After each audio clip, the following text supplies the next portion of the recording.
رسالة إلى والدي.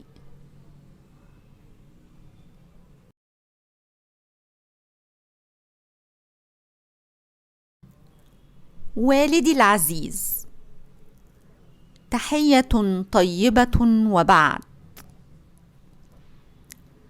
لقد تسلمت رسالتك البارحة وقرأتها، فسررت بها لأن فيها أخبارا جيدة عنك وعن صحتك.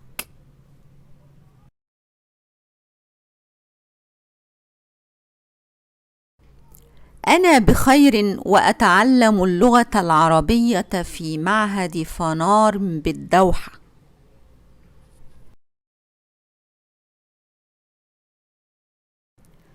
يوم الجمعة الماضي ذهبت مع أصدقائي في رحلة إلى مدينة مسيعيد، وهناك نزلنا إلى الشاطئ وسبحنا، ثم ركبنا قاربة وصدنا كثيرا من الأسماك، ثم لعبنا الكرة الطائرة على رمال الشاطئ.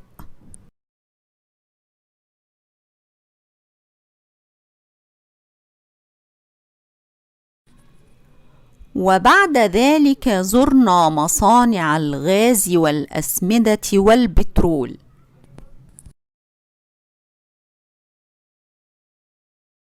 ورجعنا إلى الدوحة مسرورين، وسوف نزور مدينة رأس لفان في الشهر القادم إن شاء الله.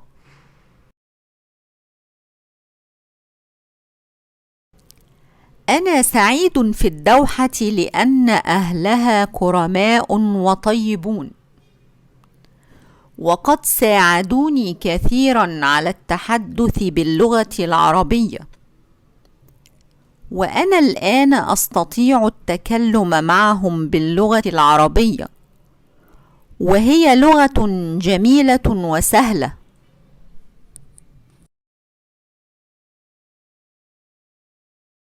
وفي الختام أرجو أن تبلغ تحياتي إلى جميع الأقارب، والسلام عليكم ورحمة الله وبركاته.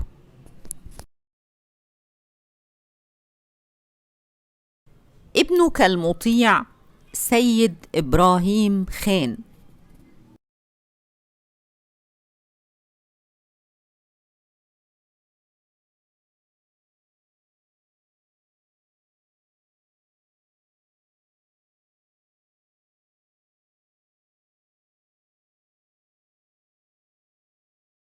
الكلمات الجديدة: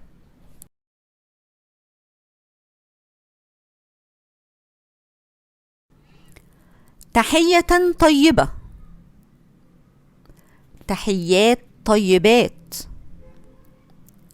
صديق، أصدقاء، شاطئ، شواطئ، كرة طائرة، كرات طائرات، مسرور، مسرورون، القادم، القادمون،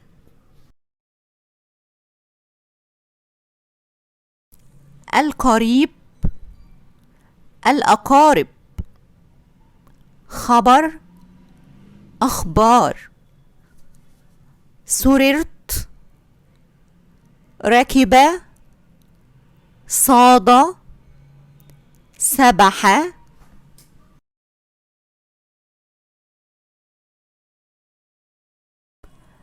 زرنا، أتكلم، أهلها، بلغ.